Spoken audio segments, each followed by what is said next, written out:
બાંગ્લાદેશમાં એક મોટો રાજકીય ફેરફાર જોવા મળી રહ્યો છે।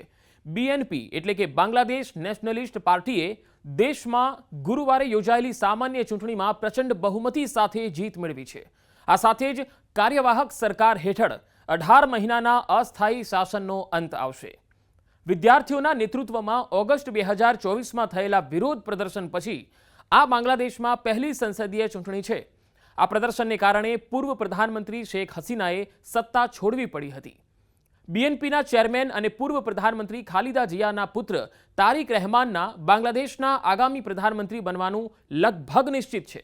જો આવું થાય તો બાંગ્લાદેશમાં 35 વર્ષ પછી કોઈ પુરુષ પ્રધાનમંત્રી પદ સંભાળશે। આ પહેલા જ્યારે બાંગ્લાદેશમાં બીએનપીની સરકાર રહી છે ત્યારે ભારત સાથેના સંબંધોમાં ગરમાવો જોવા નથી મળ્યો। વિશ્લેષકોનું માનવું છે કે ખાલિદા જિયાના વડપણ હેઠળની અગાઉની સરકારો દરમિયાન સુરક્ષા નીતિઓ સ્થિર નહોતી અને ભારતની અપેક્ષાઓથી અલગ હતી, જ્યારે શેખ હસીનાને વિશ્વાસપાત્ર ભાગીદાર તરીકે જોવામાં આવતી હતી।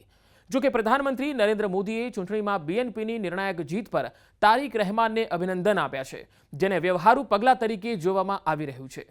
વિદેશ મંત્રી એસ જયશંકરે તાજેતરમાં બીએનપીના નેતાઓ સાથે સીધી વાતચીત કરી હતી।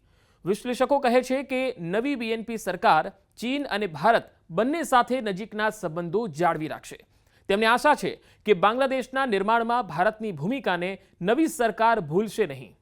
Will be very balanced with foreign policy with India and China both, because China is Bangladesh's business partner and India is a partner of with many strategic matters. I mean, they are the nearest neighbor and the longest border we are having with India, and India is truly a good friend in that way that they were the liberation partners also. I mean, we got liberated with the help of India. So this sentiment will work with BNP, because BNP is a party of Ziaur Rahman, and Ziaur Rahman was a pro-liberation. I mean, he was a freedom fighter. So the things will be totally different with India. જો કે સંવેદનશીલ મુદ્દાઓ હજુ પણ રહેલા છે। બીએનપીએ શેખ હસીનાના પ્રત્યાર્પણને એક મુખ્ય ચૂંટણી મુદ્દો બનાવ્યો હતો। તેણે દલીલ કરી હતી કે ભારત દ્વારા પૂર્વ પ્રધાનમંત્રીને આશ્રય આપવો એ સીધી રીતે બાંગ્લાદેશની સાર્વભૌમત્વ પર અસર કરે છે।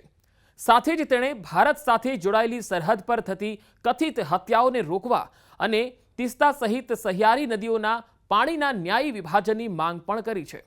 સાથે જ બીએનપીનો ચૂંટણી ઢંઢેરો પડોશી દેશો સાથે સમાનતા, પરસ્પર આદર અને સહિયારા વિકાસ પર ભાર મૂકે છે। તારિક રહેમાને પહેલા કહ્યું હતું કે બીએનપી સરકાર બાંગ્લાદેશ ફર્સ્ટના ફ્રેમવર્ક હેઠળ અર્થતંત્ર આધારિત વિદેશ નીતિ અપનાવશે। પાર્ટીએ હિન્દુઓ સહિત લઘુમતી સમુદાયોની સુરક્ષાનું પણ વચન આપ્યું છે। I sincerely hope they will continue the policy of respecting India's security red lines.